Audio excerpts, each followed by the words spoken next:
Dear organizer, thank you very much for an invitation, and I would like to start with the presentation of our distinguished guests, starting with the presentation of Professor Mazurkiewicz. So from my right, Piotr Mazurkiewicz is Professor of Political Science, head of the Chair of Political Thought and Political Theory in the Institute of Political Science of Cardinal Stefan Wyszyński University in Poland.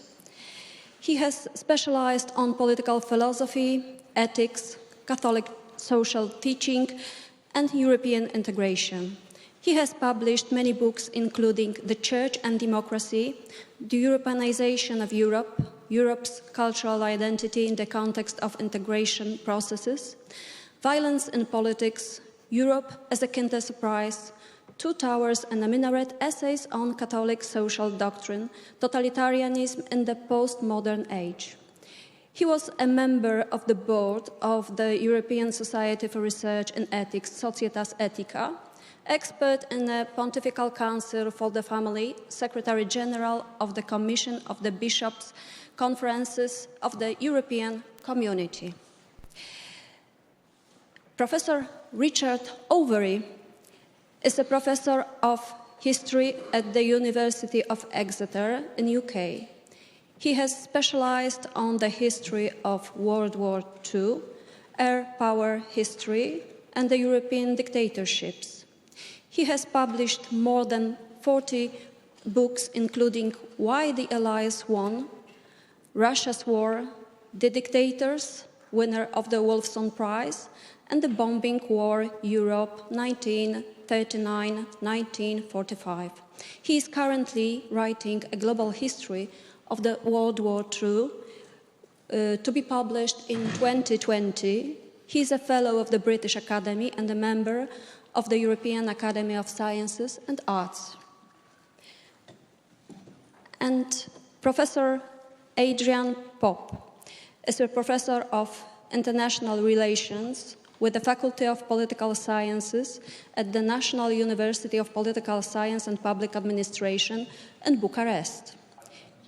He holds a PhD and BA in history, a diploma with honors from the International Academy of Broadcasting in Montreux, and a MA in political science from the Central European University in Budapest. He also serves as chair of the Romania Node of the Millennium Project, a former visiting fellow with the Norwegian Nobel Institute in Oslo, visiting Fulbright scholar with the University of Maryland, College Park, and international research fellow with the NATO Defense College in Rome. He has extensively published in the fields of Cold War history, history of historiography, international relations, geopolitics and security, and defense studies. A series of books with a particular focus on Black Sea region, East Central and Southeastern Europe, including the fall of the Soviet Empire, lessons in retrospect, the origins and typology of East European revolutions, Moldova, Romania, managing migration and combating trafficking in human beings at the EU eastern border, the Red Schism, the geopolitics, the temptation of transition, at the crossroads of interlocking sub-regional arrangements, and a phenomenology of Romanian historical thinking. He was awarded by George Bichu Prize of the Romanian Academy for the book The Origins and Typology of East European Revolutions. His most recent book chapter, Long Cycles and Anticipation, has been published in Roberto Poli Handbook of Anticipation, Theoretical and Applied Aspects of the Use of Future and Decision-Making. Professor Arnold Suppan is Professor Emeritus. He obtained his PhD degree at the University of Vienna. He was a professor of East European history at the University of Vienna, visiting professor at Leiden, Fribourg, Stanford, and Budapest.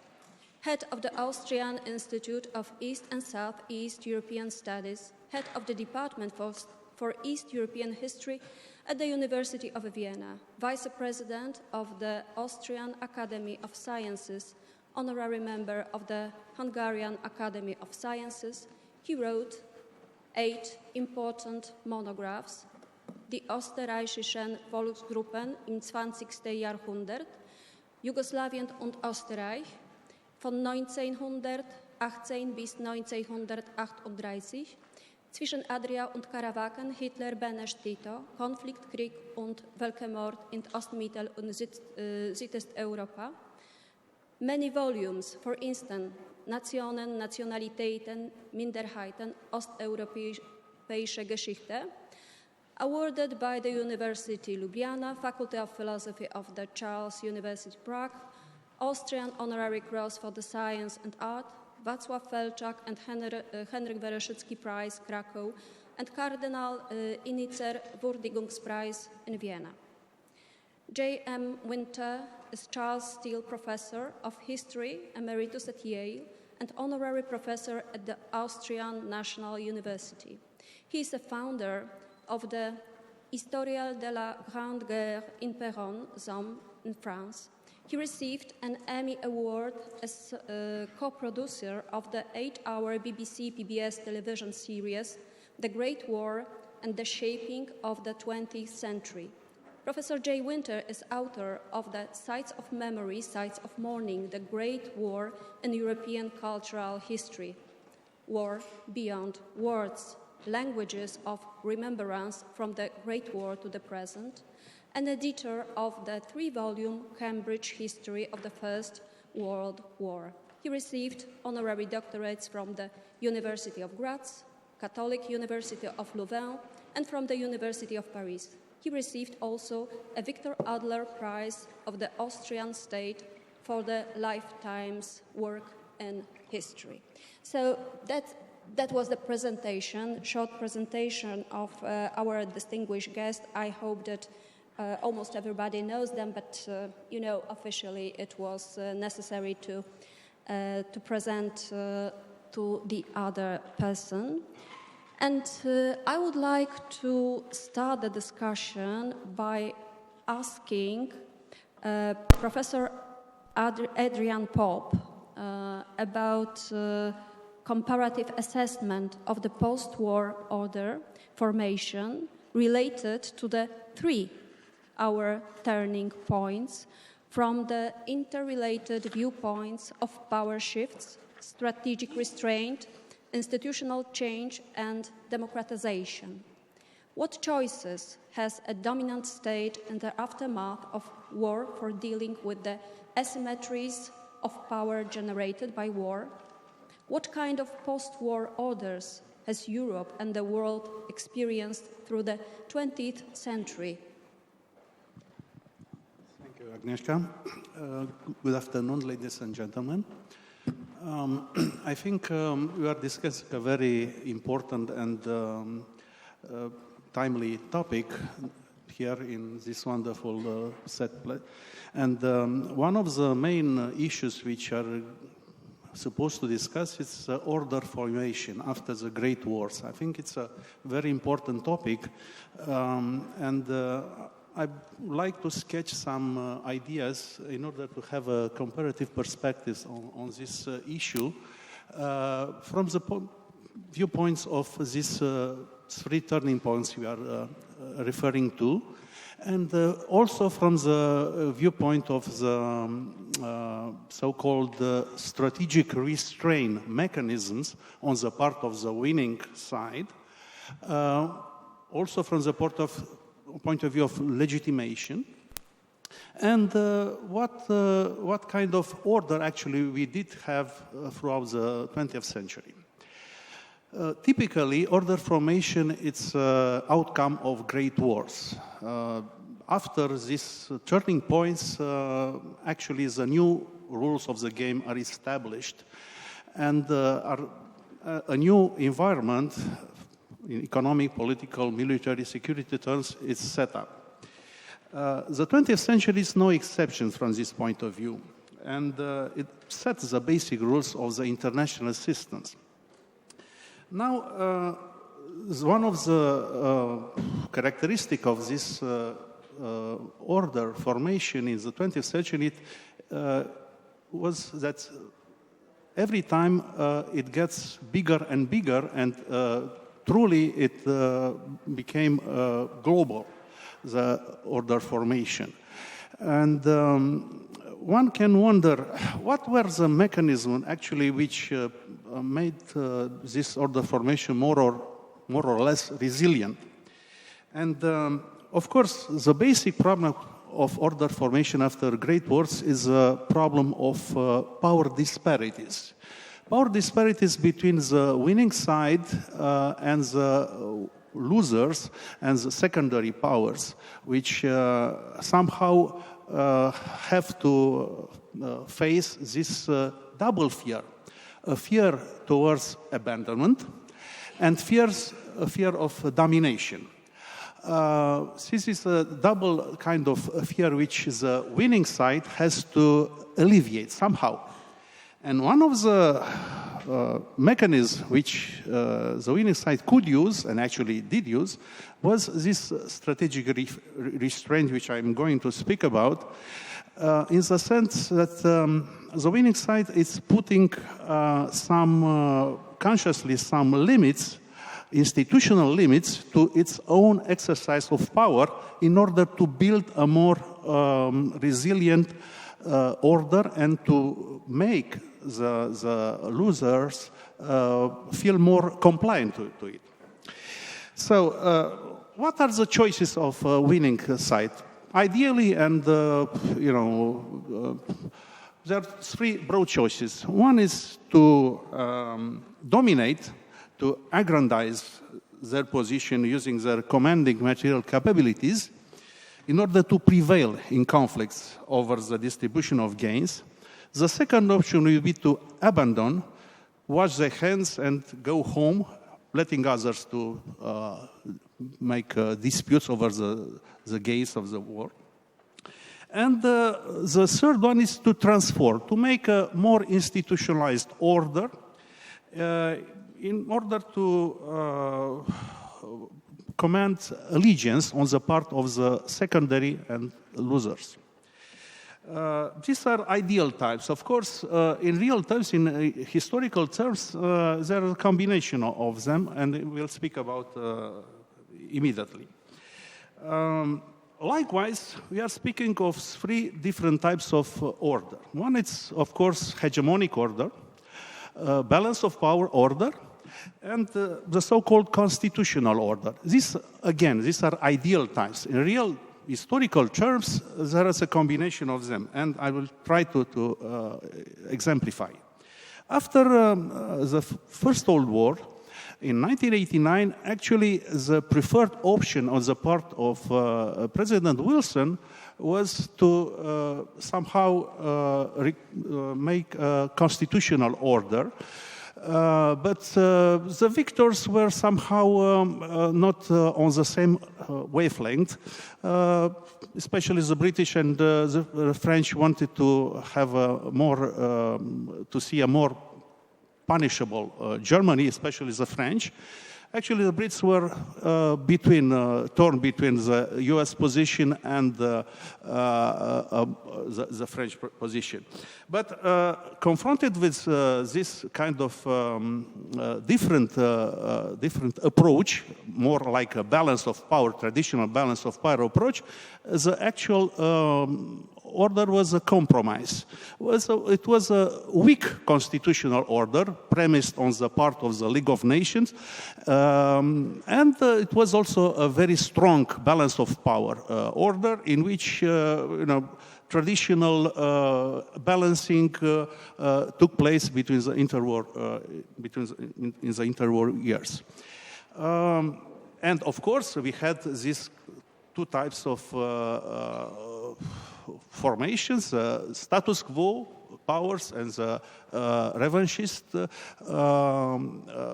powers, and because the Versailles Treaty system was so heavy on Germany, especially Article 2031, which puts the guilt, the blame to Germany, it led to a rapprochement between Soviet Union and Germany, the two pariah states.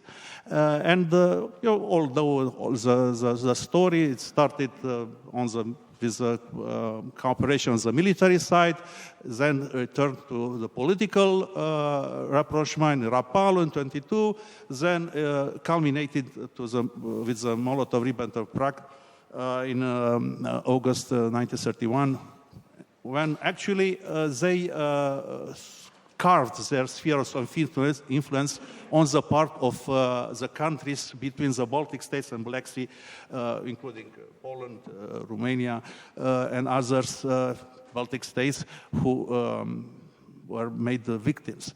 So this kind of behavior, it was a sort of mixture between a balance of power and a weak constitutional order, which was actually the preferred option for the US. Of course, what remained unsolved in the First World War was taken to the Second, and this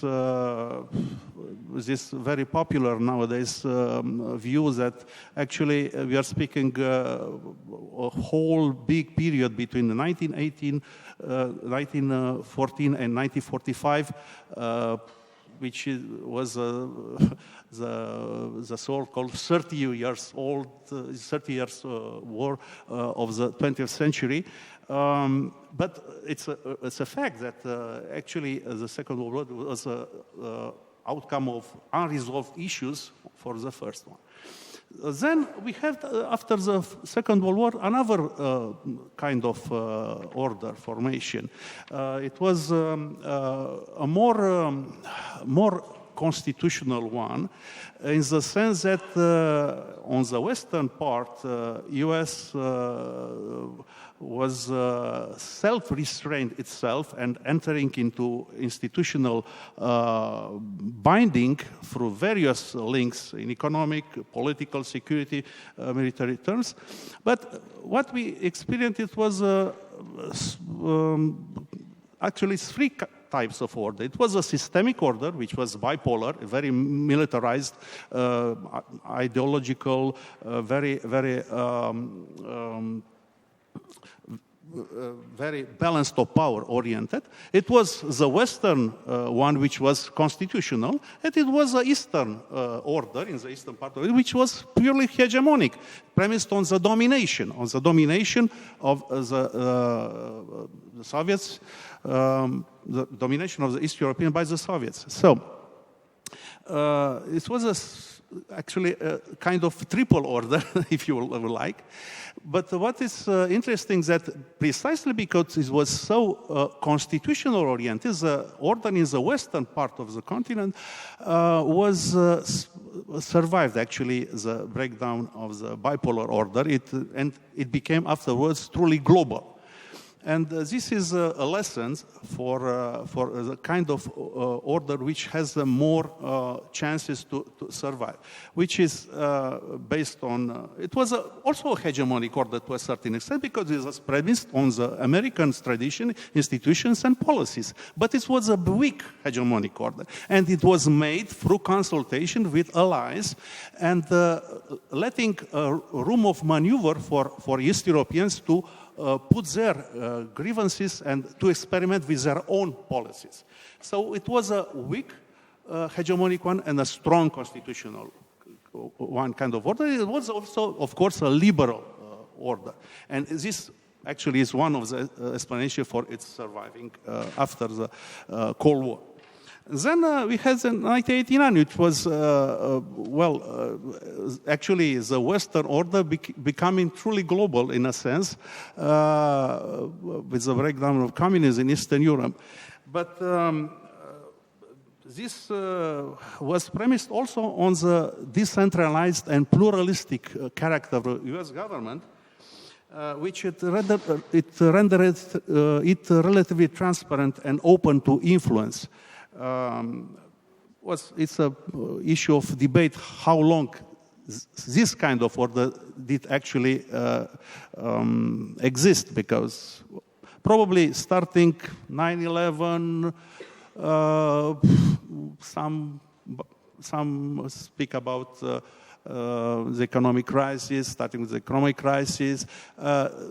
This changed a lot, but to a certain extent, this was a prolongation of this kind of approach, which was made and premised on self-restraint on the part of the winning side. So, in some, we are able to extract some lessons, I think, from this 20th century three turning points and order formation. The leading state's ability to create and preserve an international post-war order has been influenced by many factors. But very important were, or paramount important, were the power disparities after the war, ability to engage in strategic self-restraint, and the extent to which the vertically driven democratic waves that accompanied the post-war geopolitical shifts were more or less successful. After the First World War, there were a very short time spent for this democratic wave, and the hope for democratic global wave, which President Wilson hoped, never occurred. And this was a factor which diminished the chances at that time for a strong constitutional order. Then, after the Second World War, we had democratic states entering in this kind of binding institution. The chances were higher, and it proved to be very resilient. Now it's a question to be debated. Now this wave of illiberalism, if chances are to have a stable kind of order, but this is open to discussion. Another lesson: the more extreme the power disparities were, the greater the capacity of the leading state to make use of institutions to lock in a favorable order, and the greater the incentives for weaker and secondary states to set up institutional agreements that diminish the risk of domination or abandonment. Remember what happened after the First World War. Actually, the US, not signing the League of Nations and retreating in isolationism, actually it opted for abandonment. Yes. Okay. And the last idea, the greater the ability of the leading state to engage institutionally in strategic restraint, the greater the compliance of subordinate states. And the more democratic states are, bigger chances for the order to be resilient. Thank you.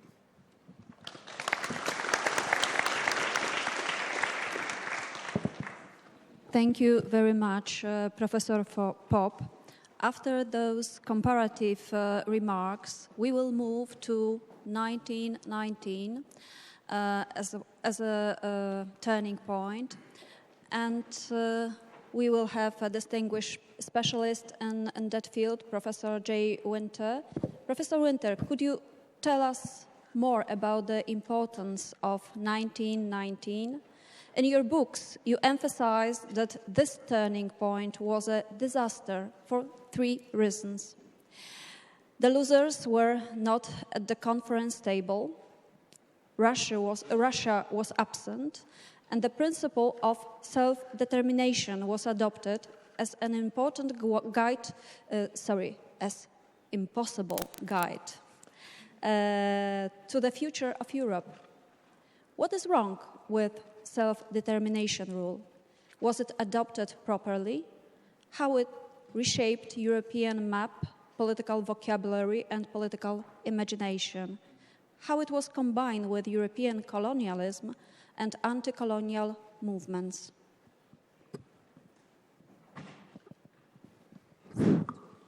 Thank you. Thank you for those questions and for the invitation to speak.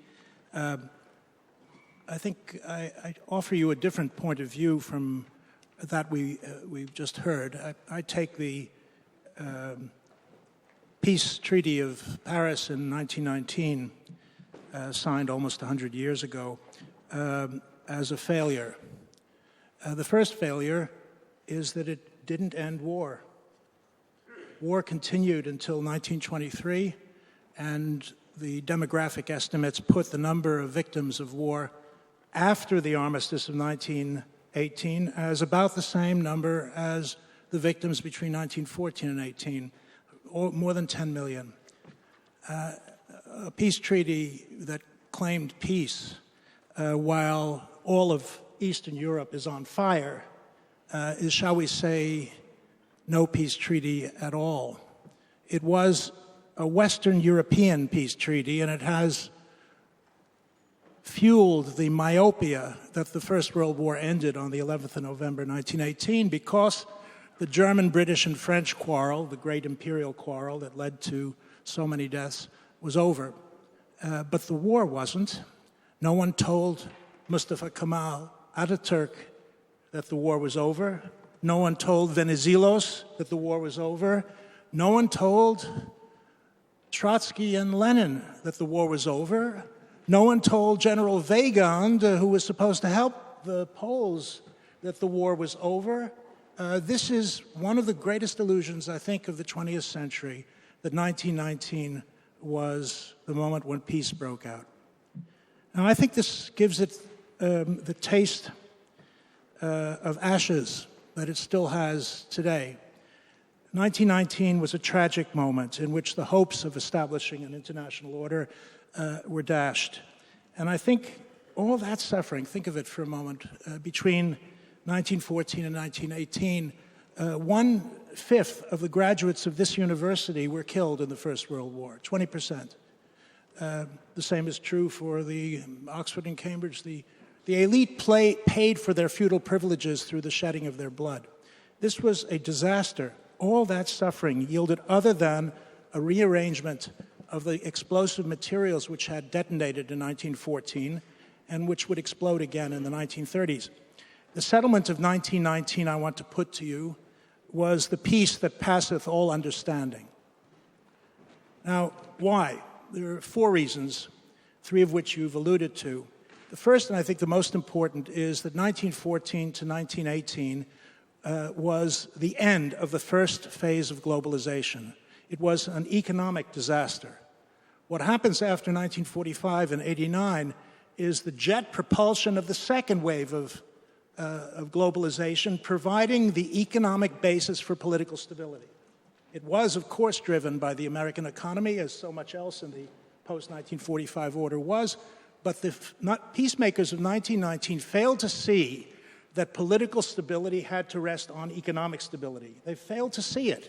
And that's one reason why the punitive peace of Germany, of Austria, of Hungary was a disaster. The idea of recreating an economic order that could stabilize the political order was something that clashed with the notion of punishment. Let us not underestimate the extent to which war breeds hatred. When the German delegates came to sign the peace treaty on the 28th of June 1919 in the Hall of Mirrors, Clemenceau, the French leader, placed just behind the door where they entered the Hall of Mirrors 5 French soldiers who were disfigured, les gueules cassées, the men who had the history of the war written into their faces, into their bodies. These were the guilty men who were marched like schoolboys into the room. And this, to me, is the second great mistake. The second great mistake was that 1919 ignored the lesson of 1815. Create a stable order. You must have the losers in the discussion. They must negotiate. They must be part of the story. If they are thrown out of the negotiating process, that negotiating process will be delegitimized, as indeed it was on right, left, and center in Germany and elsewhere. It's utterly, I think, banal truth that peace cannot be made on the losers. It has to be made with the losers. And if it's made on them, it will fail. The third part of your question, why are representatives of Russia not there? Now, one reason was that all of the major combatants wanted the overthrow of the Bolshevik regime. That's what they wanted. I want to suggest that the peace of 1919 was the beginning of Allied, which means Western, including Greek, intervention in the Russian Revolution. The Western intervention in the Russian Revolution was one of the greatest assets that the Bolsheviks had. Once more, Europeans are marching on our Russia and wanting to bring back a monarchy. Who among the peasantry wants the monarchy back? They'll lose their land. Western intervention stabilized the Bolshevik regime. It did no good for the white armies, which themselves were completely divided. The absence of Bolshevik Russia in the peace treaty of 1919, I think, not only doomed millions of people to the terror of Bolshevism, but also made Eastern Europe inevitably that place which is going to be brutalized by two neighbors, East and West. The peacemakers of 1919 probably had very little idea what the Bolsheviks were doing and who they were. There's one story of a London journalist for the Times, a man named Wilton, who famously wrote to his newspaper to say that Leon Trotsky was a four-square son of a bitch, but the greatest Jew since Jesus Christ. That's their level of understanding of the Bolshevik Revolution and what it might mean. We know how it turned out. There are those who felt that there was a doubt about that. Indeed, Marc Chagall was one of them. Many others who thought that before the Ice Age, there had been a spring of possibility, not after 1919 and the Civil War that followed it. The final reason why I believe 1919 was a failure was because in exchange for a punitive peace, which Woodrow Wilson did not want in 1917 at the beginning of the war, he got his blessed League of Nations, his institution. He was a professor of constitutional history. He believed in institutions that would mature and develop and gain authority rather than just have it when they're born. The problem with the League is it was of very little interest to Clemenceau and probably very little interest to a number of the grandees that ran the British war effort, like Curzon and Lloyd George. What happened in its place? Wilson promulgated his order of self-determination and made it a part of the peace settlement. But what did it mean? What did it mean? It meant, I believe, Czechoslovakia, Austria, and Poland had the right to determine their future. Austria, not so much, because they, after all, were too friendly to the German Empire. But Czechoslovakia was on the right side, and Poland needed to have its national identity recognized. Notice that this is self-determination for the white race. No one thought at that time about whether self-determination applied to colonies at all. And not only to colonies. Think of this for a moment. During the negotiations in 1919, the Japanese had a very shrewd debating position. They tried to make it possible that there would be, in the language of the preamble, indeed, or in the text of the League of Nations Treaty, a racial equality clause. At which point, the Prime Minister of Australia, Billy Hughes, said famously, "Over my dead body." Woodrow Wilson was a Southerner. He had grown up in the shadow of the American Civil War. He couldn't sell racial equality to the U.S. Senate. It's hard to sell it today, much less to sell it 100 years ago. Now, the critical point about this came when racial equality was thrown out. The next day, the Japanese had on the table a second issue. Who would gain control of the German concession in Shandong province, where Confucius was born? How more Chinese could you get? There were 150,000 Chinese laborers sent from Shandong province to Yokohama, to Vancouver, to Halifax, and then to Nantes, and then to dig the trenches and to dig the graves that were so plentiful in the First World War. What happened when the Japanese made a claim for Shandong? The Chinese were weaker. The Chinese were engaged in civil war then. What did self-determination mean for Shandong? it was given temporarily to the Japanese. No one could claim that the term applied to those, unfortunately, not born with white skins. The yellow, the black, the brown races were excluded. I do believe that that the First World War was a global war and that it had a global outcome. The global outcome was the setting in motion of the process of decolonization that spanned the 20th century, and you're absolutely right in your own work. The last empire to fall was the Soviet Empire. Decolonization spanned the century. But what happened was that imperial powers increased their control over the dependence of other races at the same time as their economic ability to maintain that hold on them had been diminished. Self-determination was a carapace, a cover for the extension of imperial power. Mandates were wide open to abuse as much as they were to education.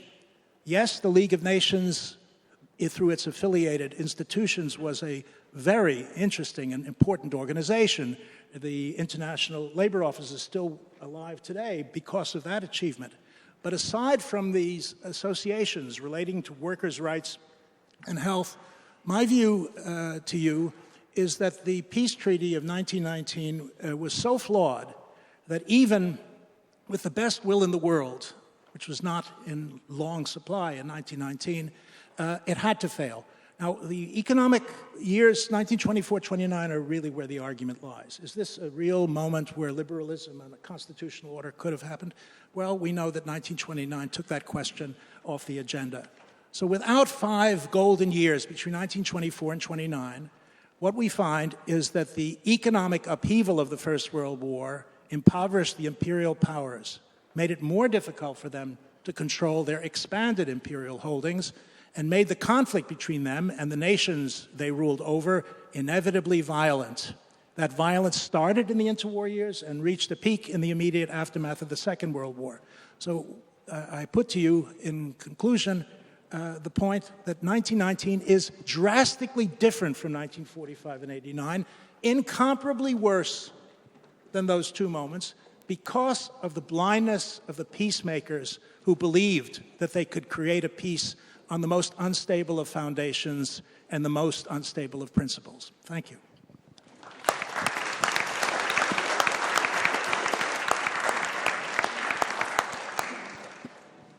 Thank you very much, Professor Winter, and we will still will discuss the 1919, and I will move to Professor Suppan. Professor, could you tell us about the importance of 1919 from other perspectives? The year 1919 means the end of the transcendent legitimacy of power. The authorities started to be legitimized by the people. The nations were given the right to self-determination, and map of Europe, similar to the contemporary one, was marked by plebiscites. At the same time, ideologies have entered the arena of the history: nationalism, communism, and liberalism. Could you tell us more about the importance of 1919? Perhaps you would like to refer to the other turning points. Many thanks for the introduction. Ladies and gentlemen, dear colleagues, I would like to raise some questions to the turning point of 1918-1920, following the speech of J. Winter. The defeats of the Central Powers against the Allied powers in the fall of 1918 and the armistices in Mudros, the Villa Giusti at Padova, and Compiègne had several consequences. The first consequence was the end of centuries-old rule of the Habsburgs, the Ottomans, and the Hohenzollerns, including the end of the Romanos 1.5 years earlier. As you know, the Tsarist family was murdered then by the Bolsheviks in the summer of 1918. Upon the ruins of the 4 empires, more than a dozen of new sovereign nation-states were created. Finland, beginning in December 1917, Estonia, Latvia, Lithuania, Poland, Czechoslovakia, Austria, Hungary, the enlarged Romania, Yugoslavia, Albania, the reduced Bulgaria, the enlarged Greece, and last but not least, Turkey, and other states in the Middle East, like Syria, Lebanon, Hejaz, etc. For a short time, even a Belarusian National Republic and the Ukrainian National Republic even existed, recreated after 1991. But after 1920, then divided by the Treaty of Riga between Soviet Russia and Poland. The new nation-states established new political regimes on the way to democratization with parliamentary elections, including universal suffrage for men and sometimes for women in some countries, and new constitutions. They also tried to establish independent economic units and monetary systems in this chaos of the post-war years, with new central banks as well as new social and educational systems. The most with French as the first modern language now, and not German or Russian.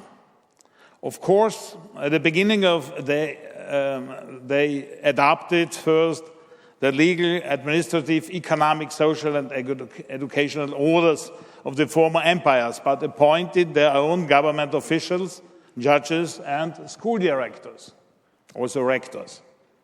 For all the new state nations, nation-building meant the connections between ethnicity, territory, and sovereignty.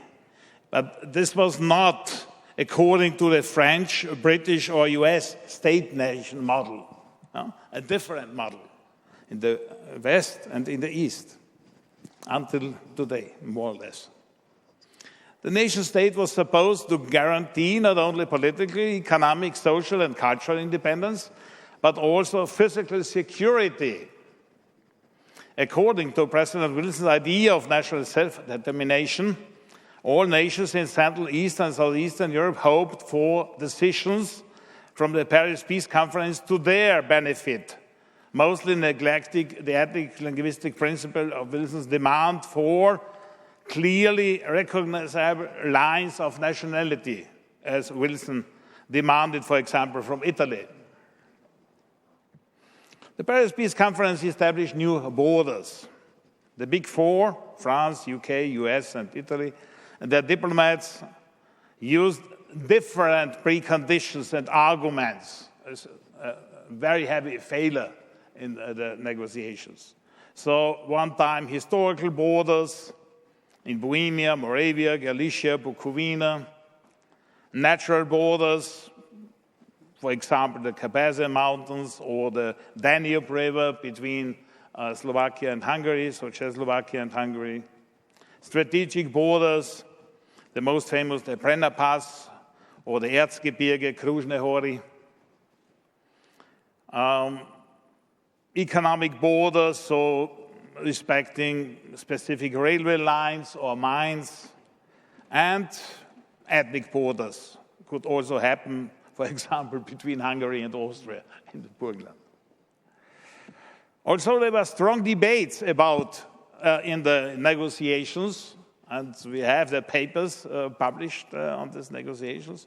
For example, about Bohemia between Lloyd George and Beneš, or about Upper Silesia between Lloyd George and Mosky, or about Fiume, Rijeka, between Wilson and Orlando, the Italian Prime Minister, or about Southern Carinthia between Wilson and Vesnic, the Serbian diplomat, ambassador at Paris, or on Eastern Hungary with 4 proposals for the new border between Hungary and Romania, French one, a UK one, US one, Italian one.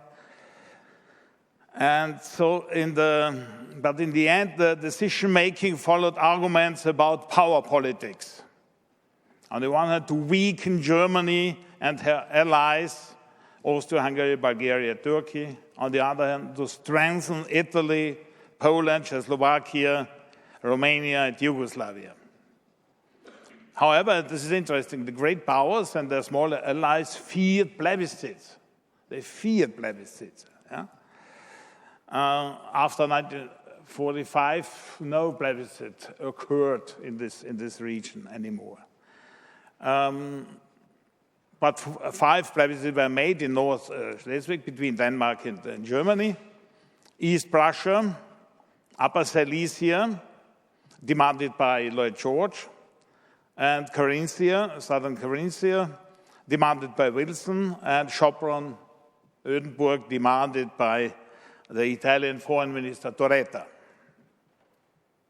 On the substance of the peace treaties of Saint-Germain with Austria, Trianon with Hungary, and Neuilly with Bulgaria, the British historian Sarah Steiner passed a very clear judgment in her famous book. Quotation: "The treaties with Austria, Hungary, and Bulgaria were far harsher and more vindictive than the one with Germany. The Austrian-Hungarian settlements were punitive in the extreme." J. Winter said this, punitive in the extreme, Steiner lined. Austria became a shadow of its former self, with nearly a third of its population in Vienna and the rest scattered in its uneconomic Alpine hinterland. It was left in a perilous economic condition. It was only rescued from bankruptcy in 1922 by League-organized loans. So Austria needed now the League of Nations. Hungary, now ethnically homogeneous, was economically viable, but so stripped of territories and people as to guarantee its revisionist status.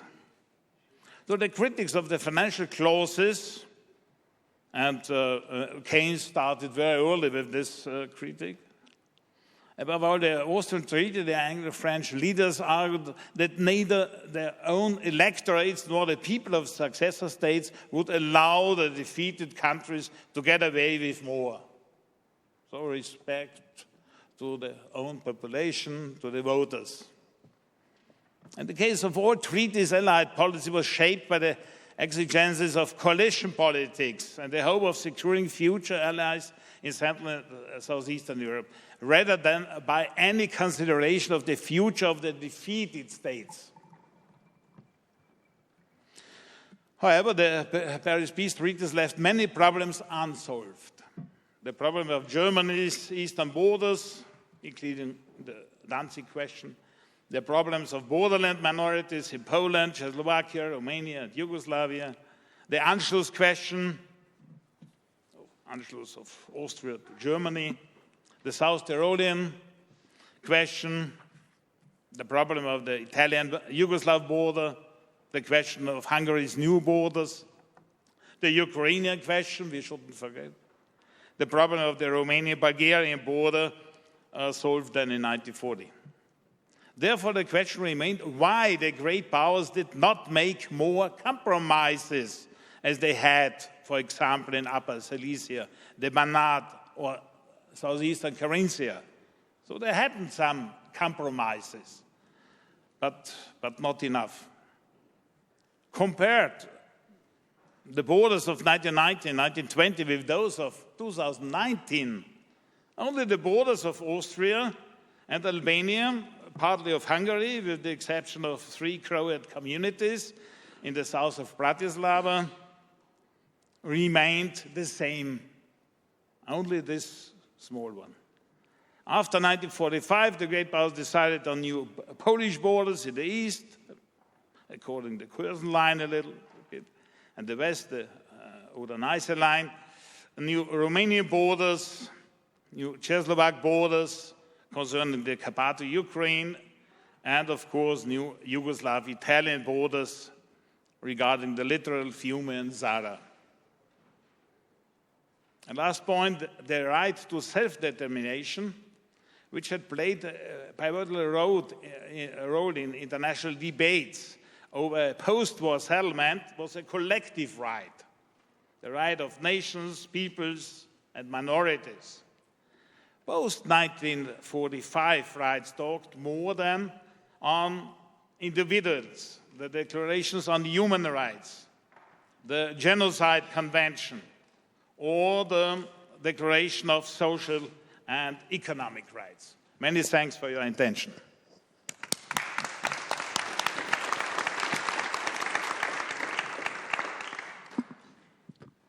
We heard about many unsolved problems. Thank you, Professor Suppan, for that. And now we will move to 1945. Professor Overy, could you tell us about the importance of 1945? The year 1945 means the end of the war with unique form of nationalism. Two great victorious ideologies, communism and liberalism, contributed to the reconstruction of the European order. The year 1945 saw the tragedy of genocide and ruined countries, as well as the formation of new spheres of influence. After a vast loss of human life, as well as political and economic devastation, Europe assumed a new form with reshifted national frontiers and mass displacement of people. In your books, you emphasize the relationship of 1945 with the collapse of empire, a process more or less completed by 1960, which completely redefined the nature of major European states and the relationship of Europe with the wider world. Do you think that it was the most important shift after 4 centuries of European expansion? Thank you very much, and thank you very much for the opportunity to address this symposium, which I'm looking forward to very much. Well, some of the things about 1945 have already been said, but I think I should follow up what Jay Winter said by emphasizing that, in my view, 1945 is a much more important turning point than 1919. To quote the famous A.T.P. Taylor, 1919 too was a turning point that failed to turn. 1945 is important partly because there wasn't a peace treaty, of course. There wasn't a peace treaty. The great powers that won the war set about reconstructing Europe on their own behalf without the difficulty of getting all the powers together to agree, and it's unlikely at that stage, of course, that they would have got the Soviet Union, Britain, France, China, the United States, all to have agreed to a single common peace treaty.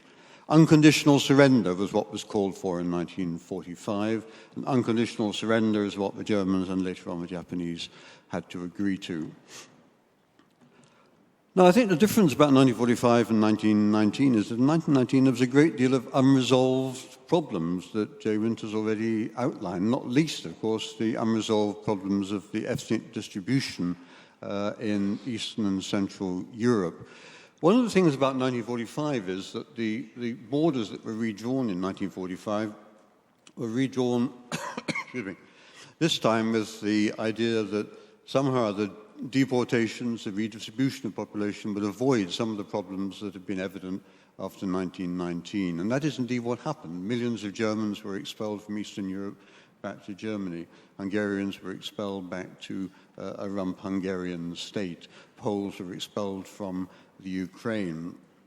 Now, messy and violent that this process was, by the time the dust had settled a few years later, the ethnic pattern of Eastern and Central Europe reflected much more clearly the establishment of sovereign nation-states.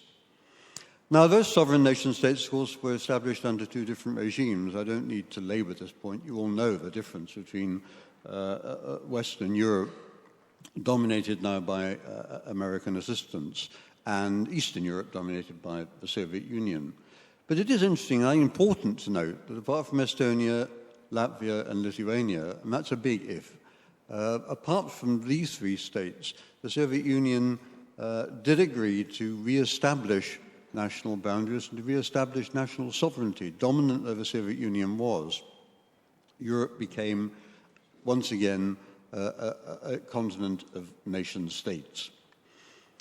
Now that begs a lot of questions, of course, because whether we like it or not, the Soviet Union did exercise hegemonic power over Eastern Europe until 1989. But nonetheless, what that meant was that the arguments and discussions and ethnic conflicts which had marred European history in the 1920s and 1930s largely disappeared, to be replaced by a different set of problems.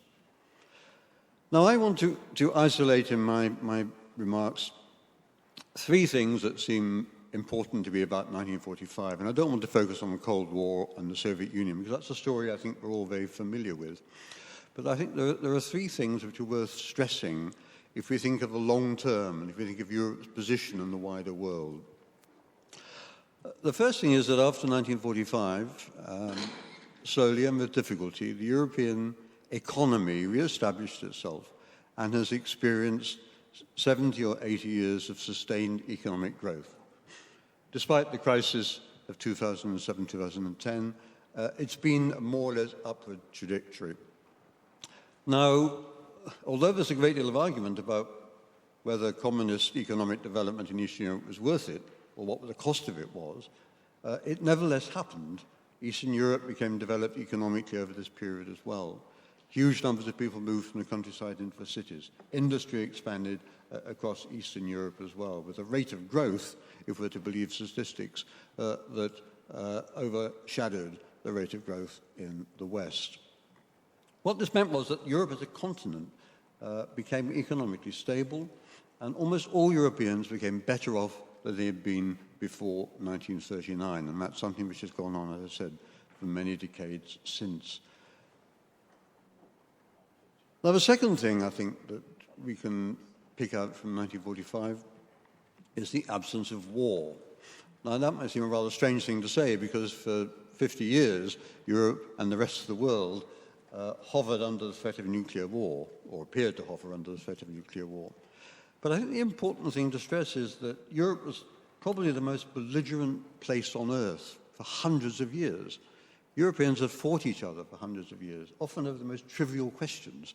They fought each other in hideous wars between 1914 and 1918 and 1939 and 1945. Wars of extraordinary human cost, hard to imagine, in fact, if we sit here comfortably in the Europe of 2019. But from 1945 onwards, Europe did not wage war again, and it hasn't waged war since. There have been civil wars, there have been civil conflicts, crises in Ukraine, but war in the sense in which I'm thinking, war like the wars that go right back to the 15th, 16th century, a belligerent continent which stopped after 1945 being belligerent. Now, I would argue that one of the important reasons why they stopped being belligerent was the third thing I want to discuss, which is the end of empire. Now, a great deal of the historical writing on this period focuses on the development of a thing called American Empire or a thing called Soviet Empire. Now, we can argue semantically about whether Soviet domination of Eastern Europe, Soviet, somebody doesn't like what I'm saying. We can argue semantically whether the Soviet domination of Eastern Europe was empire in any meaningful sense, just as we can argue whether American domination of the Western world was empire. What I'm talking about when I talk about empire is that tradition of territorial empire, of conquest, of colonies, which goes back 400 or 500 years in European history. Now, in the 1930s, I would argue, Germany, Japan, and Italy, for their own reasons, decided to embark for the last time on programs of imperial territorial expansion, from Manchuria through Ethiopia to the Sudetenland, Czechoslovakia, the Polish War. These were all wars of territorial conquest to build empires. And indeed, one of the things that was left over from 1919 was growing resentment on the part of the Italians and the Japanese who'd actually won the war, and particularly resentment on the part of the Germans who'd lost it, that the British and the French, and indeed the Dutch and the Belgians, carried on having important territorial empires worldwide, which defined their power as nation empires. And here were three states that wanted to stake their claim to, if empire was still the nature of the game, then they want empires too. And in the 1930s, that's what they did. They set out to establish regional imperial empires in the belief that the British and the French would not obstruct them, and that the Soviet Union and America were too isolated to prevent them from doing so. A fantasy, as it turned out, an imperial fantasy. But in 1945, what was defeated was the Italian Empire, the German Empire, the Japanese Empire. And very quickly, within a matter of years, most of the European empires that remained had unraveled. The British Empire collapsed with the loss of Burma, Sri Lanka, and India in 1947-48. In the Middle East, the imperial powers disappeared. In Africa, they clung on a little bit longer, with great violence, of course, in the French case. But there, too, empire had more or less collapsed 20 years after 1945. And it seems to me that in global terms, in terms of what this has meant for global development since, this was a very important change. The collapse of empire was accelerated by the Second World War and made complete more or less in 1945. Think of China, dominated by the Western powers for a long period of time, the special settlements, the economic treaties imposed on the Chinese government. After 1945, that all disappeared, and China went its own way, and that's, of course, another history. So it seems to me that if we focus just on Versailles and its failures, what we miss, I think, is the importance in the 1920s, 1930s, and 1940s of the last wave of European imperialism and its abrupt and complete collapse. Now, those three things, economic growth, the absence of war, and the collapse of empire, seem to me to make 1945 a turning point of real significance. Thank you very much.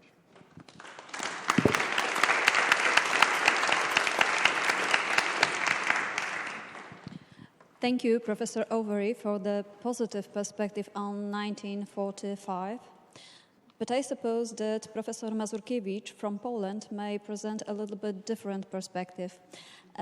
So, Professor Mazurkiewicz, could you tell us about the importance of 1989? It has been argued that the world's great religious traditions vary significantly in the extent to which their attitudes, values, beliefs, and related behavior patterns are conducive to the development of democracy. 1989 was preceded by a striking shift in the doctrine and activities of the Catholic Church, manifested in the Second Vatican Council, and the transformation of national Catholic churches from the defenders of the status quo to opponents of authoritarianism. What do you think about the role of the religious factor in the process of democratization? Could you tell us more about Pope John Paul II's involvement in actions against communism? Thank you very much.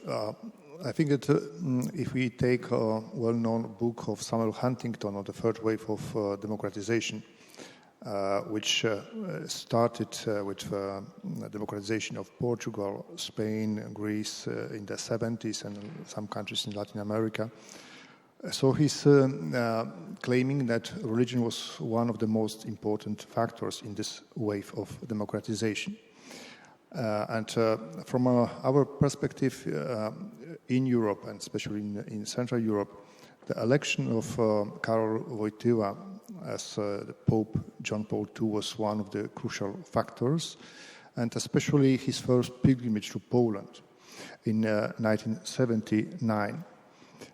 Recently we discovered a new text, a new intervention of John Paul II during this first visit to the Polish bishops. The text will be published in these days.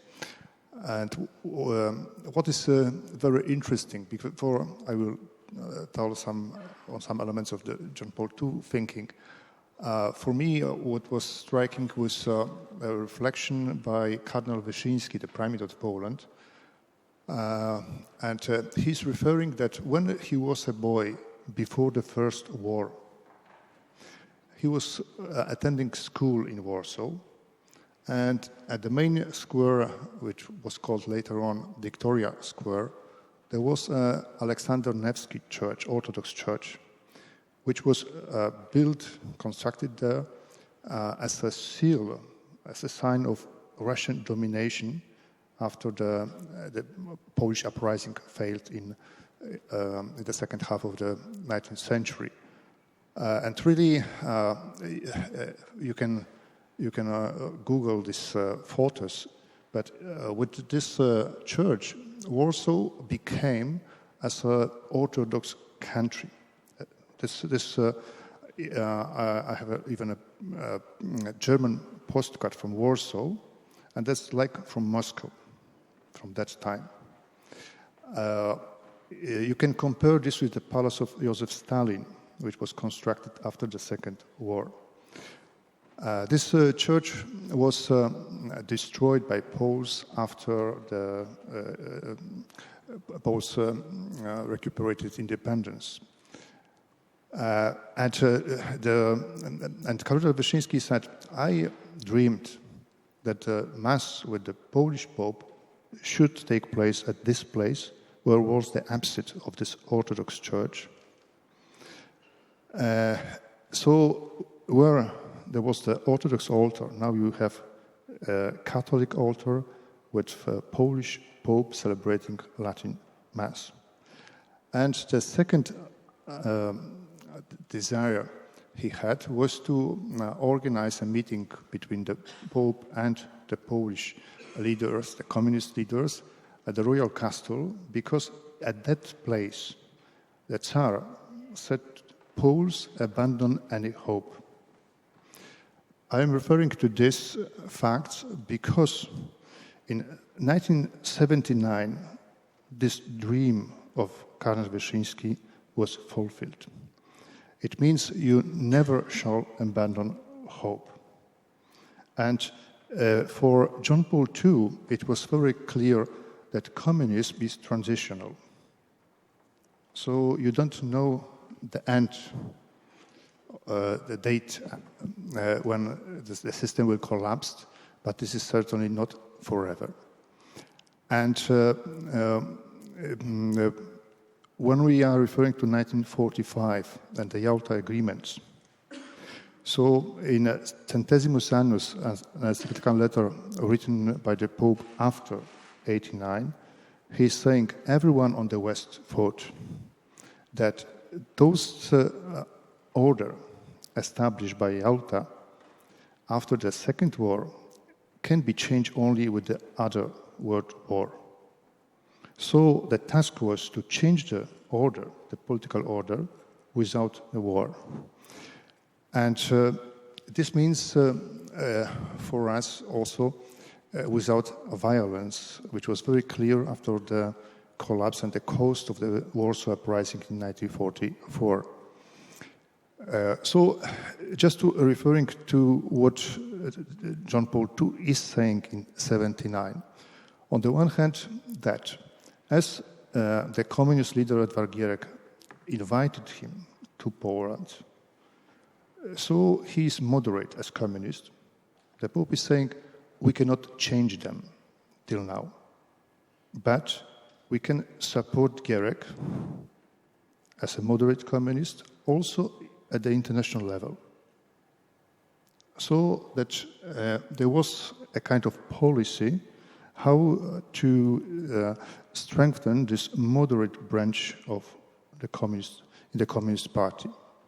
On the other hand, in 1979, the Pope is saying, in 10 years, there will be a millennium of the baptism of Ukraine. So we have to do something. In 10 years, there was the end of communism. But he was thinking on this, and that's very important because when we are looking at what kind of instruments were used. So, as usual in the diplomacy, in the Vatican diplomacy, there are political instruments. But the Pope wanted to contact real people. So the pilgrimages, this was the way how he spread his ideas, religious one, but also referring to human rights, to human dignity, and so on. For this purpose, also, the Pope strengthened Vatican Radio and organized sections in languages of the communist countries. So as we had Free Europe, now we had Free Vatican, which was able to reach people in the communist countries in their own language, and also some versions of L'Osservatore Romano, with news from the church. That's one element. The second is the whole reference to human rights. As it was mentioned already, this is on the one hand due to the change during the Vatican II, but also to the approach of the Pope John XXIII, with his encyclical letter Pacem in Terris. And then the other instrument which was already in use was the Helsinki Declaration. So the Vatican managed to introduce to the final document the section on human rights, which was also signed by the Soviet Union. For me personally, this document was the first document I could bought in a public library in Warsaw on human rights, ever in my life. So these references to human rights were very important in this approach. But if this was the work of the Pope, the mission of the Pope was not only to Poland, but to all the countries in the Soviet zone. When we are looking then what was changed, by chance at that time also, especially it was important after the martial law, there was Zbigniew Brzeziński active in Washington, and then Richard Pipes, very sensitive for Central European issues. But when we are looking on what changed in 1989, and that religion played also a role in the change, but also after. When we are looking on the current situation in the post-communist zone, all the countries with Western Christianity are members of Western structures. When you are looking on Eastern Christianity, there are mixed situation. You have Romania, Bulgaria, which joined Western structure. You have Ukraine, Belarus, Moldavia. That's a different situation. You have Russia. When we are looking on the countries with Muslim majority, any of them is democratic till now. So religion is still playing an important role also in political thinking. Then when we see how 89 changed the EU, on the one hand, we can say that the West moved to the East because the Polish eastern border was always regarded as the border of the Polish Commonwealth as a border of the Western world in Europe. You see this also in architectural style, where the Gothic style has its limit. Then the question is also how the sensitivity of people in Central Europe are changing the EU policy. There are some issues where we are very conscious that there are differences. One is that in Eastern Europe or Central Europe, religion is a part of public life.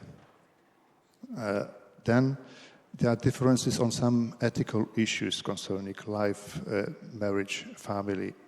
The border is not just between Central Europe and the Western Europe.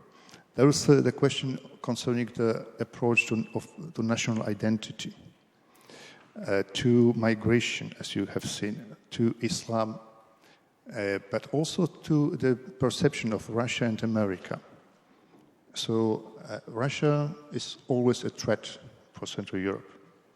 And America, especially due to the fact which role they played in the 80s especially, is regarded always as a guarantee for freedom and independence. So we can say that we have, with this entrance of Central Europe into the EU, bigger diversity of opinions in the political discussion in Europe, but also I think a challenge to have a deeper unity than before. So that's the reflection, what is really uniting us all. Thank you.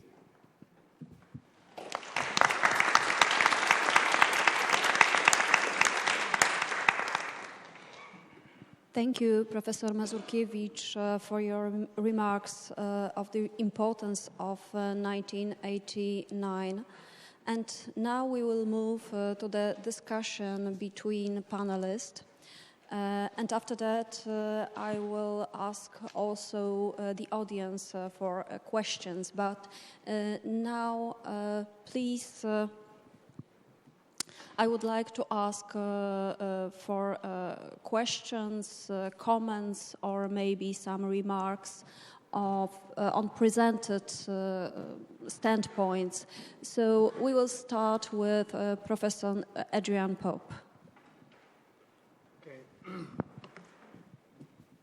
A lot of things have been said, so I just want to pick up some issues from. I would like to maybe to refer to this idea of end of the First World War as the end of the first phase of the globalization. Actually, this is one of the viewpoints which it's becoming more and more strong these days, in the sense that, in a way, the world was more globalized. In La Belle Époque period till the end of the First World War, in comparison with today. And there are a lot of reasons, not only economic ones, but even dynastic ones. All the rulers were somehow related between them at that time, and there are many arguments which are put forward in this sense. But still, the mainstream view is that globalization is a thing, actually, which started to develop after the Second World War and primarily after the end of the Cold War. And this is the main view, especially the hyper-globalist school of thought. But this skeptical school of thought, which Professor Winter was referring to, is also a very interesting one, and is skeptical in double sense, in the sense that it's not a very recent phenomenon, but in the sense that, in a way, at that time, the world was more globalized than today. And this is one of the issue, and it's very interesting to think about now, because globalization is under fire now. Actually, we are experiencing a sort of deglobalization, and it's maybe useful to think of the lessons of the past in this regard. Secondly, maybe what is very interesting to speak about the concept of Professor Richard Overy, end of the empire, the collapse of empire, as a characteristic feature of 1945. I would like to maybe to add to this perspective Geir Lundestad idea that actually we had an empire by invitation in the case of US. In Western Europe, it was a sort of empire by invitation. And so, in a way, empire was still present in some areas. And now we are experiencing a sort of revival of the empire, and not only because after the Cold War everybody spoke about the American empire, but actually we are having this kind of new medievalism in Europe as well, which is a sort of kind of empire as well. Actually, there is a guy who wrote a whole book about this, EU as an empire. And it's an interesting view, especially after the enlargement of 2004, 2007. So the empire is important. It's useful. It's not a thing of the past. Actually, it's a thing which we have to think about. And about the Professor Mazurkiewicz remarks, it's very interesting what you put forward in relation to Pope John Paul II, but I was wondering where is solidarity movement in this picture, and what was the instrumental role of the so-called self-limiting revolution? I'm speaking about the concept of put forward by people like Jacek Juron or Adam Michnik, and what was their conceptual framework in what was the outcome of their conceptual framework leading to this outcome of negotiated revolution in the case of Poland, where it was a sort of compromise between the hardliners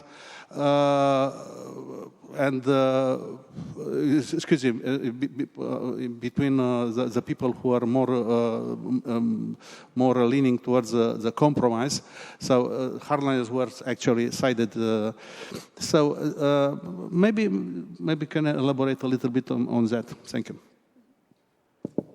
Thank you very much. And now we will move to Professor J. Winter. I think there are three questions I'd like to put in general. The first is that war itself changed in the course of the 20th century. It's not just that we have it or don't have it. After all, the same camps are holding children in Aleppo today that held the survivors of the Armenian genocide. We haven't gotten war out of our system yet. But what happened, I think, in the two world wars, and even more so in Asia and Africa, is the civilianization of war. It became clear that the primary targets of military action in the Second World War were civilians. Majority of those who died in the Second World War were civilians, were women and children. That's not the case in the First World War, although the civilianization of war started with blockade, with German atrocities in France and Belgium in 1914, and with the Armenian genocide in 1915. It's clear that there were civilian targets, and massively increased in the use of famine in the years between 1917 and 23 as well. But the claim I want to make is that the civilianization of war carried on into the wars of decolonization and is going on today. Today, how many times do Western leaders have to say there's a convention about the use of poison gas, and poison gas has been used by the Syrian forces against 8 or 9 different specified targets, and the rest is silence. Nothing happens. Nothing at all happens. And in my view, the 1914 is a turning point, not 1919, because it started the process of the civilianization of war that had been more or less collateral damage from the post-Westphalian period in the 18th and 19th century. But in the 20th century, killing civilians became the objective. And here I think I would add shall we say, it's a qualification to go along with what Richard Overy says. European wars were exported after 1945. If you think about the nature of violence in Indochina or in Indonesia or in Latin America, for that matter, not to mention the Congo, we are talking about a very bloody Cold War which left Europeans safe. And my colleagues at Yale have spoken about the Cold War being a safe period. For us, yes. For the rest of the world, no. So there is, I would call, a decentralization and civilianization of war, which has changed the nature of the institution itself and has made humanitarian rights more important than human rights. The right to aid children, to prevent them from starving to death or to be burned by napalm or whatever gas they're using is after all, a human right, but it's a human right in warfare. That's what humanitarian rights are. So the first point I'd like to make is that the globalization of war it puts 1914, not 1919, as the turning point. That's when it really started. The second point I'd like to mention is this. I believe there is a radical disruption in the European remembrance of the 20th century between those parts of Europe in which a large majority of the population is still church-going and that section of Europe where they're not. And that divide is, in some respects, the old Eastern-Western European divide. Why is it that Western Europeans stopped going to church from the 1960s according to a whole range of categories and not elsewhere in the world? And maybe even saw rising proportions of people going to church for a whole series of reasons. I'm not sure what the reason is, but the reality is that Western Europe is secular.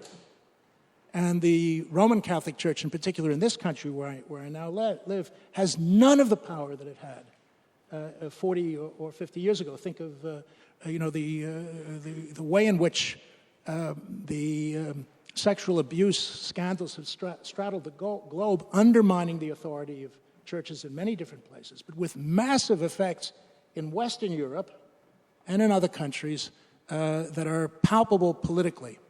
Now, is it the case that we cannot develop a concept of a European memory of the 20th century in these three turning points because we are divided on this specific issue of the sacred versus the secular?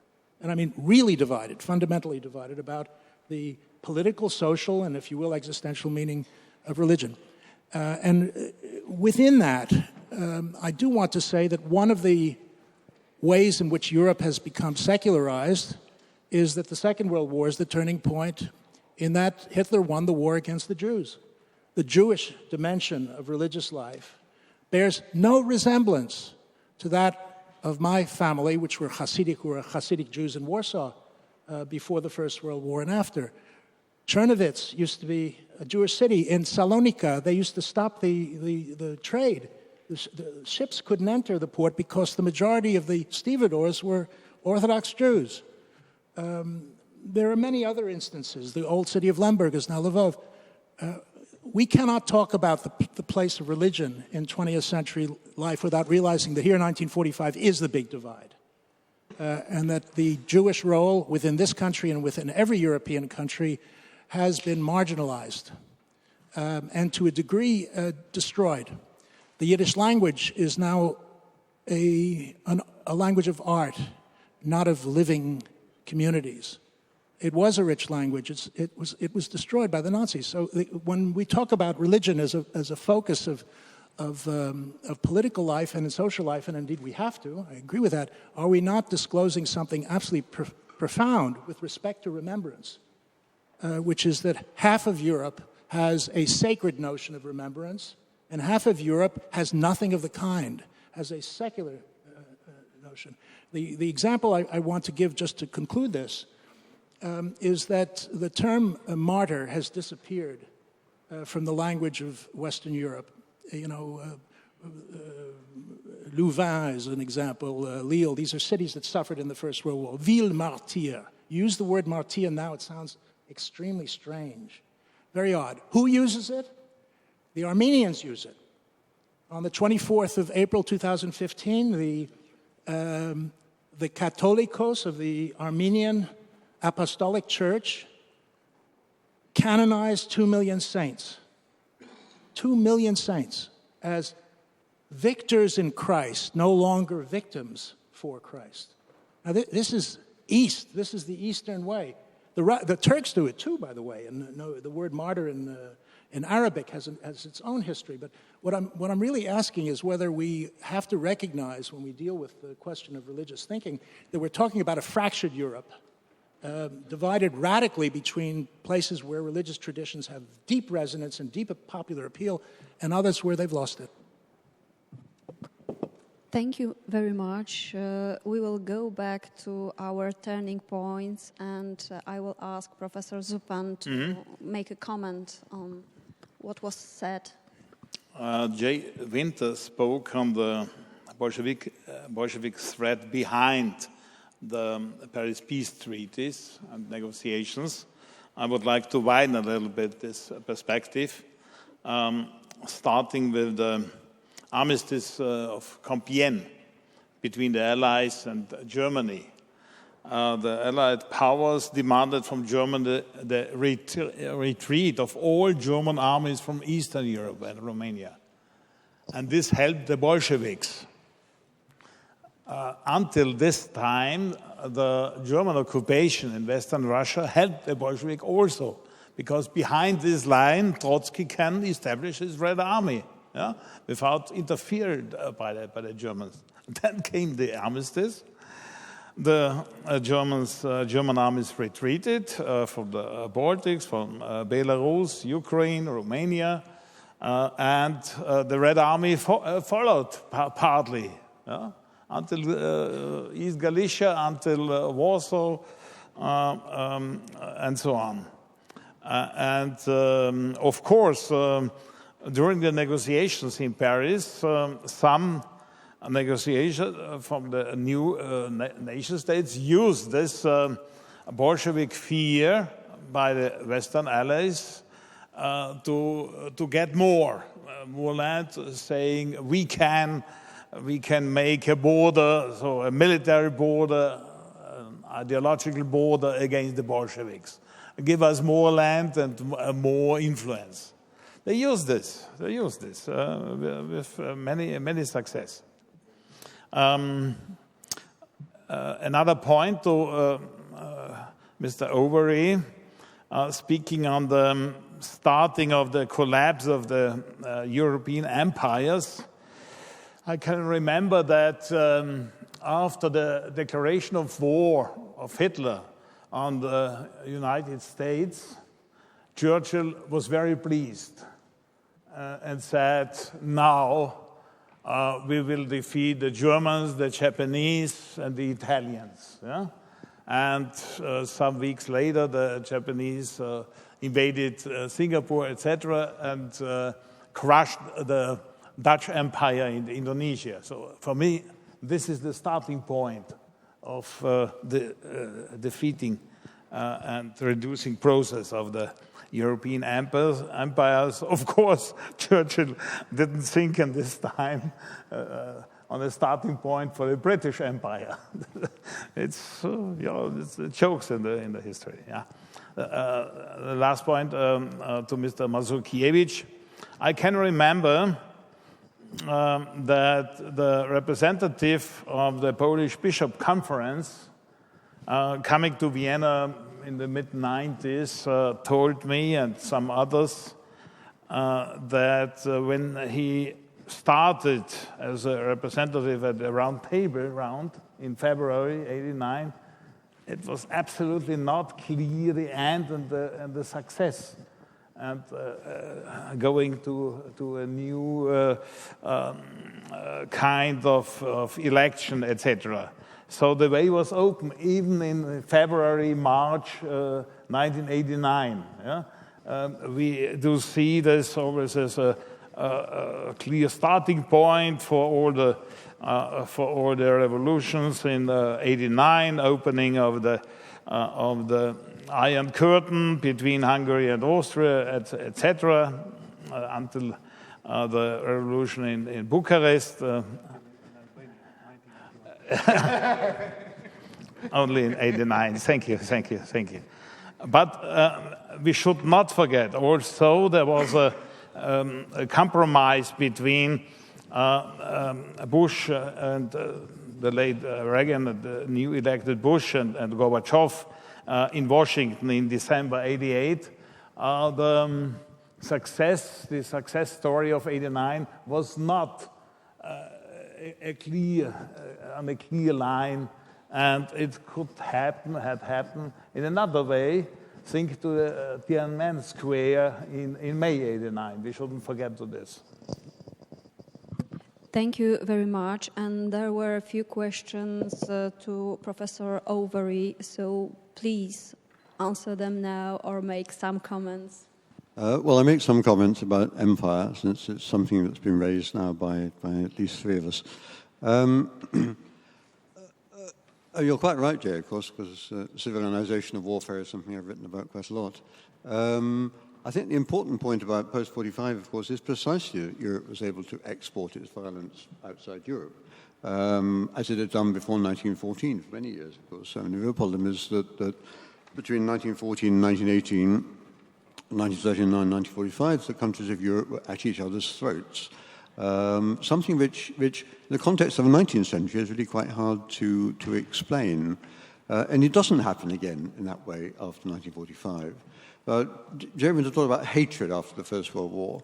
Now, after the Second World War, with the involvement of civilians, the establishment of terror regimes across Europe and so on, the hatreds were probably more profound than they've been in 1919.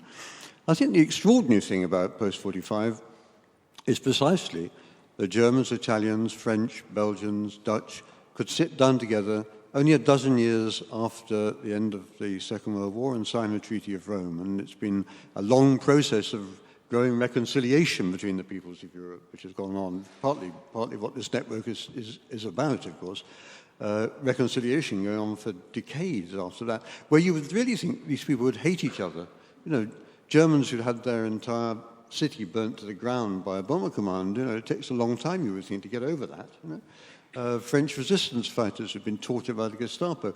Well, how does a society come to terms with that? And again, I think perhaps I should have emphasized that a bit more. One of the remarkable things is that the tensions that had generated European violence before had somehow evaporated by the 1950s. One might well say that perhaps the Second World War, with the massive deaths across Europe, the terrible terror it unleashed, the evidence of genocide, mass murder, but all of this, in the end, made Europeans sit down and think to themselves, we've got to stop. This is the end. We're not going to do this again. Well, maybe later in the 21st century they will, but for the moment, they don't. Now, to come back to the question of empire, when I talk about empire, I really talk about European empires which are exported for 200 or 300 years. They're violent. They're about territory and resources, about seizing and occupying territory, about turning them into protectorates, colonies, whatever you like. But it's about territory. And what the German and Japanese and Italian expansion in the 1930s was about territory. They persuaded themselves that what made the British and French global powers was territory. If they had some, they would be global powers too. Now, this was, as I've said, a delusion, a fantasy by the 1930s. Empires were about to collapse anyway. When I talk about empire, I'm really talking about this kind of territorial empire. Now, we might argue that the Soviet bloc in Eastern Europe is a territorial empire, but I don't think it is in the same sense.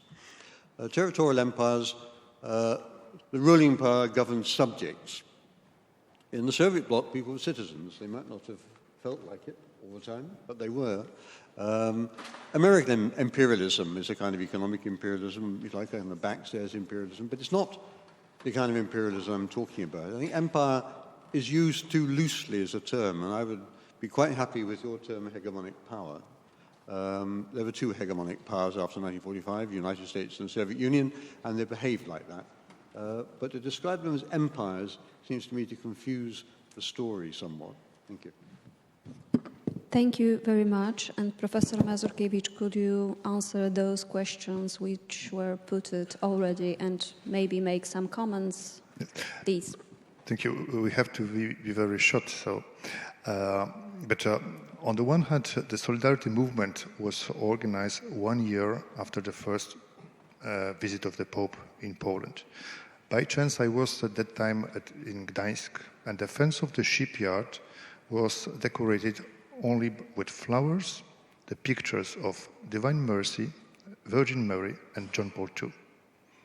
And I remember a cover of a French weekly, this was Le Point or L'Express, when the title was Pologne debout, and there was a kneeling worker from the shipyard. This was the reality. Certainly, when we are looking on other groups with different ideas, like Michnik, Kuroń, Lityński, they were Jan Józef Lipski, they were active but in a certain sense under the umbrella of the Catholic Church. So I remember I met Michnik or Kuroń for the first time at the parish house, being a lay student at that time. But concerning the ideas, I think what much more important was Václav Havel and his novel, The Power of Powerless, with this idea that the truth is the power. That the communist is constructed on the lie. And when you reveal this, also the members of the Communist Party will not be able to justify it in front of themselves that they take part in this regime. When we are looking on the question of secularization, I think it's very clear that religion played a different role in Central Europe and especially in France. In this sense, for example, that with the first act of tolerance in Poland in 1573, we never had religious wars. There was a Polish delegation. I visited today Musée Jacques-Marc André. And there is a plaque with the reference of Charles Le Valois, who was Polish king. But before he became the Polish king, the Polish delegation of the Polish deputies came here, and they claimed that Charles IX should stop the besiege of La Rochelle and grant rights to Huguenots in France. And this was precondition for Charles Le Valois to become the Polish king. So these are different stories. In 1905, 30,000 of monks were expelled by force from France. When we are looking on the Jewish community, I work in my life in two parishes. One nearby Warsaw. Before the war, there was 80% of Jews in the parish. This was the place where a Jewish writer, Isaac Bashevis Singer, was born. When I work in the parish in the center of Warsaw, before the war, there were 140,000 inhabitants, 40,000 of Catholics, 100,000 of Jews. This Jewish community totally disappeared during the war. And I think that this is the story of a violence against religion. But on the other hand, when from sociological point of view we are looking at what is happening in Europe today, sociologists are saying that there is a deprivatization of religion. So that religious groups are becoming more active in public space. And that's especially concerning Islam, but not only. There is a challenge that people more and more believe in God, but not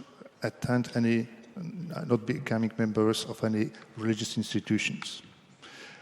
But it's not predicted what will be the future of Europe. There is a big diversity in Europe today. Thank you very much. And now I would like to ask questions or remarks from the audience. So feel free to ask any questions. Do we have any microphone? So please. Mm-hmm. Could you introduce yourself, because we will... Thank you. My name is Antoine Arjakovsky. I'm a French historian working here in Paris at the Collège des Bernardins. I'm very thankful for the presentations. I have a question on methodology. You chose the methodology to speak about the history of the 20th century in Europe through turning points. 1919, the end of empires. 1945, the end of the Second World War. 1989, the end of communism. And it's very interesting because it gives some understanding, but if it's the only way, we don't understand the past and we don't understand the present. And you explained it, because you said that it's not at all the end of empires, 1919. It's not the end of the Second World War with the Cold War. And it's not the end of communism also, because we saw what happened in Eastern Europe after 1819. So my question is, don't you think that would be useful to use the concept of consciousness, of levels of consciousness? For instance, the American Congress after the First World War didn't see the importance of the Society of Nations. This is also one of the reasons of the failure of the First World War. President Putin, after 1989, he didn't see the end of communism. He saw the end of USSR. But himself, he wanted to continue the Sovietism. And he had not the same level of consciousness as the Pope John Paul II, who in 1991, in Centesimus Annus, was criticizing both communism and liberalism. You see? And this is the final question. Don't you think that today, in our present time, if we had this methodology of level of consciousness, we would insist on the crisis of liberalism? Because this is what we see today. In 1989, in America, Milton Friedman or Huntington, they insisted on the victory of liberalism. And we started a period of ultraliberalism, which is going today, as we see, as a crisis in the world. And this is why there is a raising of nationalism today in Europe. So it's both a question on methodology and also about a question on vision of the present time with the help of European history. Thank you. Thank you very much.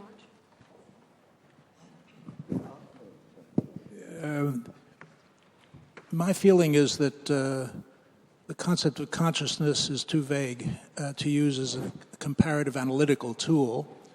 There are, as you know, many different schemes of consciousness from Jung on, which are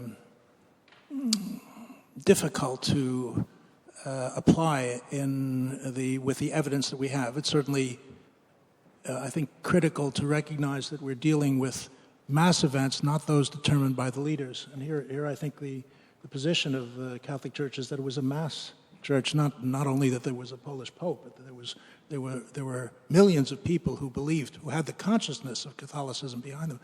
I'm still old-fashioned enough to think that economic history is the basis of the three turning points. The reason why the Soviet regime failed was their economic failure. Their economic failure was also a political and a moral failure. Think of Chernobyl as a disclosure of the sheer immorality of the party and the regime behind it. The Second World War, and here I stand before one of the great authorities, Richard Overy, on this. The Second World War was a massive economic victory on the part of the Allies over the Central Powers. And it was won by a strange mixture of British bloody-mindedness, Soviet blood, and American stuff, the materials of war. The economic outcome of 1919, I tried to suggest, was the determinant of the instability of the period. And I don't think our 2 points of view are necessarily in contradiction to each other.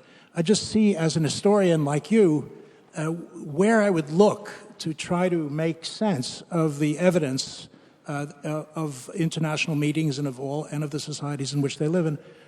I still think that a lot has to do today with the crisis, the global crisis of 1908. We're 10 years after, but I'm not so sure we're over it.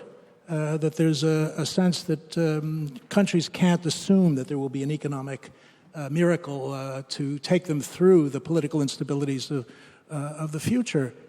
So I would suggest that, personally, consciousness strikes me as appropriate for for particular analyses, but on the level of three massive shifts in world power, that I'd start by using Occam's razor and choose a simpler way forward, which is by starting with the question of economic power and economic failure.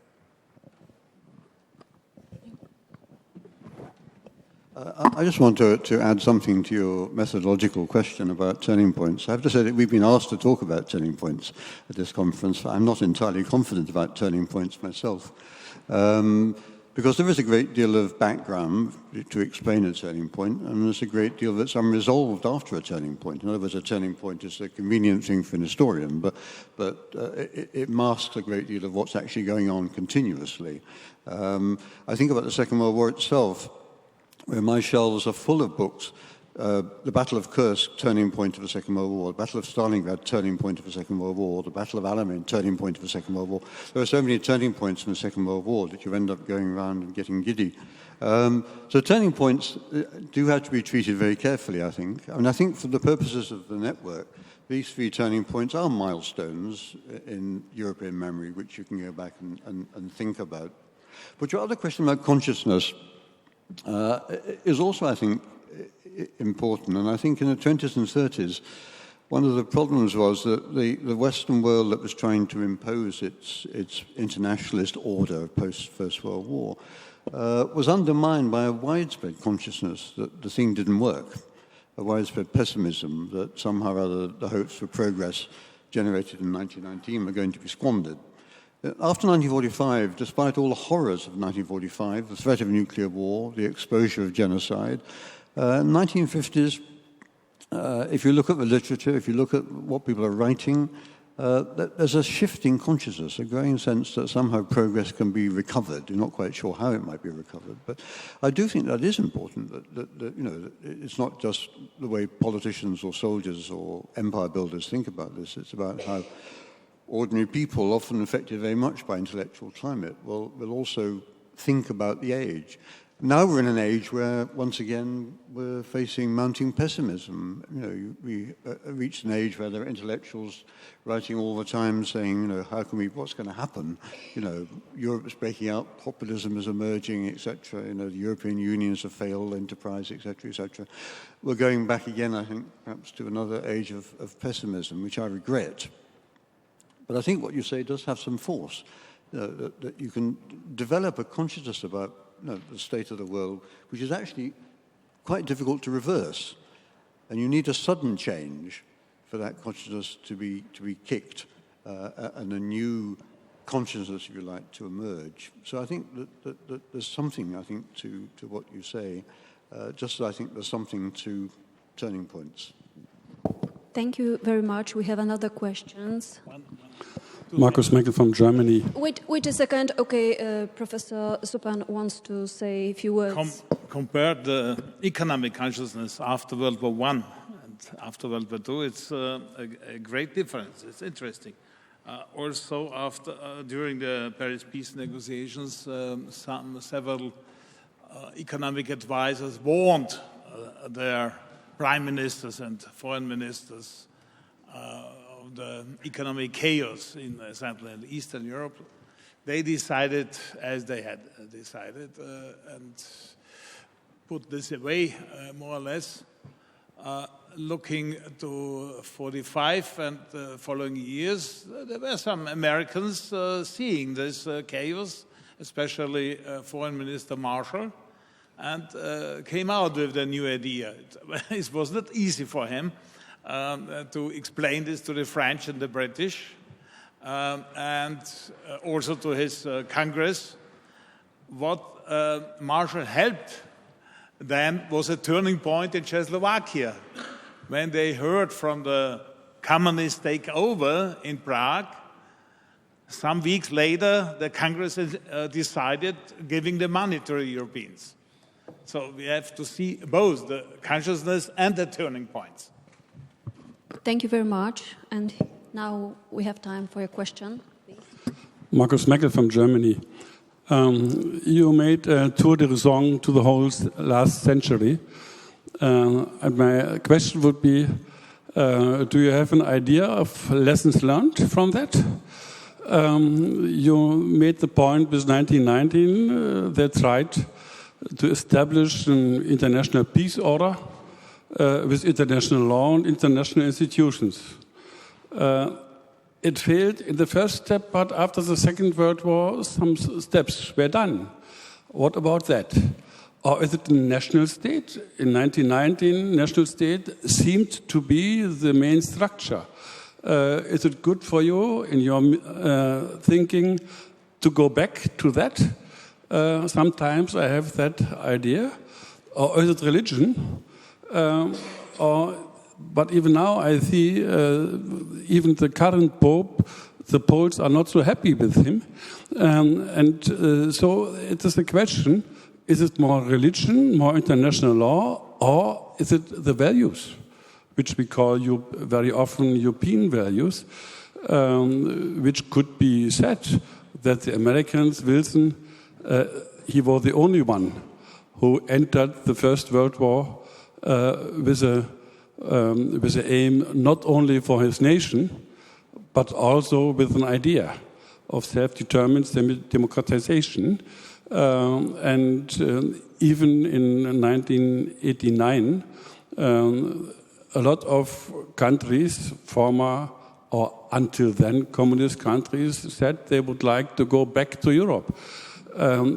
Yesterday we had the elections there. Is Europe an issue we should think it is a basis for the future? Who would like to answer these questions or make some remarks on it? Professor Mazurkiewicz. I think that when we are talking on a nation state, we are using this term usually in two different meanings. One is the conception of a nation, a state of one nation. But the exact use today is that there is a state with a modern state. That's a nation state. So if we are talking, for example, on the possible federal European Union, it will take a form of a nation state. Larger, different organized, but still in a form of a nation state. And that's, it's possible that the history will develop this way or not. It's exactly that you are saying in discussions in the Vatican, there was the concern of a global governance is more present today than before. Then the question, what does it mean, global governance? If we are talking on a war on a global government, so to regard the whole world as one state, or we are talking on the governance, it means that there are sectors of power where there should be a way to organize those things in order. And so there will be a governance in different spheres. That's also possible, and you have some elements of this concerning, for example, the climate change. There is an attempt to make this as a part of the global governance. I think that we don't have today the final vision of the EU. So what will be the situation in Europe in 50 or 50 years? How this will develop? If we will go really to a kind of federal state, or for example, the whole discussion on Brexit will provoke a reform in the EU going on the opposite way, so that we will have more Europe but less of the EU. We don't know what will exactly happen. Okay, thank you very much. Last sentence. always when we are trying to give one factor explanation of different complicated things, they are wrong. So I think we have to say that it is not economy who provoked the collapse of the Soviet Union, but it wouldn't happen without economical crisis. It is not just a religion. Are not just values. There are many factors, and in reflection we can focus on one, but always having in mind that there are different elements of the structure. Thank you very much. Professor Suppan. At the last election campaign to the European Union Parliament, several parties, even one in Austria, demanded the abolition of the nation states or the dissolutions and making a United States of Europe. They forgot, and they are still forgetting, the social system, the different social systems, including the pension systems. Nobody spoke of these differences. It was very interesting. I accompanied some discussions, even in the German television and French television, etc. So there are still heavy problems to make clear what can follow a strong nation state. But there are some models to weaken the nation state, giving autonomies to specific regions, and looking to the South Tyrol autonomy. It's a territorial autonomy for all inhabitants there, for the Germans, the Italians, and the Slovenians. They have to learn all the languages, and they can decide over 90% of the taxes they are paying, and not their own parliament. So this is a good model, and we have other models like the Åland Islands between Finland and Sweden, etc. And it's interesting for me to see that in the discussion on Catalonia, these models didn't play any role, obviously, and was only the question to stabilize central Spain or to make independent Catalonia. So we could learn making compromises. This is a good lesson from the last 100 years of European struggles. May I add one short issue? Okay. Sorry, because we have one, and it will be the last questions, because we are out of time already. So please feel free to ask your question, but it will be the last one. Okay, that's kind of heavy to ask the last question. But okay. In that part of the discussion, because we are just beginning our conference, so it will be a place in another part. Yeah. Okay. So thank you for the opportunity. My name is Metodi Metodiev from New Bulgarian University. Thank you for the opportunity to be part of this endeavor. My question is to Professor Overy, and it is about the different narratives of 1945 and how one can interpret them into a singular historiographical piece. And my question is exactly about how Eastern Europeans are reading 1945, because this is a very different approach from the way that Western Europeans are reading 1945. And because in the light of your future work and your book, how did you manage to comply the two narratives in your work? I mean, I'm very aware that narratives are different, and I didn't focus on that a lot because we've talked a lot about that in the past, these symposia. I mean, clearly the narrative is different because in Eastern Europe they exchanged one dictatorship for another.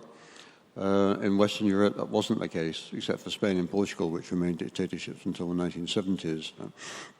So the narrative is different. I think what I was trying to stress was the extent to which German imperialism in Eastern Europe, for example, had been a characteristic now for more than 20 years, and this came to an abrupt end in 1945. And whatever one thinks about Soviet domination of Eastern Europe, the conditions in Eastern Europe are different. And I think for Eastern Europeans who experience those 50 years of communism, it's very difficult to see it that way. In fact, I've had discussions on occasion with Eastern European historians who insist that actually Germany was a better bet than the Soviet Union.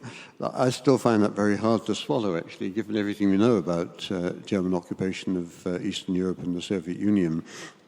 But I am conscious, indeed, that these narratives are very different. Just as if you move slightly further west, the narratives of life in Spain and Portugal are very different, too. I think the problem about taking these three turning points is that we do, indeed, conflate a lot of things which shouldn't really perhaps be conflated. And when I'm writing history, I don't generally write about turning points. I write about different strands of history which, in fact, develop in different ways, but at the same time. And the experience in Europe after 1945 experiences were very different. Now they are converging, and I think that one of the things that's worrying, I mean, coming back to the previous question, one of the things worrying about 1919 and all the fuss now about commemorating 1919 is precisely because we'll get away from convergence and we're back to thinking about different routes. We're back to thinking about, well, self-determination. Perhaps we should all have self-determination. And perhaps the millions of voters across Europe who voted anti-Europe yesterday were thinking the same thing. Let's have self-determination. I think that's a lesson which we need to treat with great caution. People should be able to determine their own future, and they can do so by voting in European elections. Thank you very much. From our turning points, we are constantly moving to contemporary issues, and I think that this is the sign that we should close that part of our discussion. Thank you very much for a wonderful discussion, and also thank you our audience.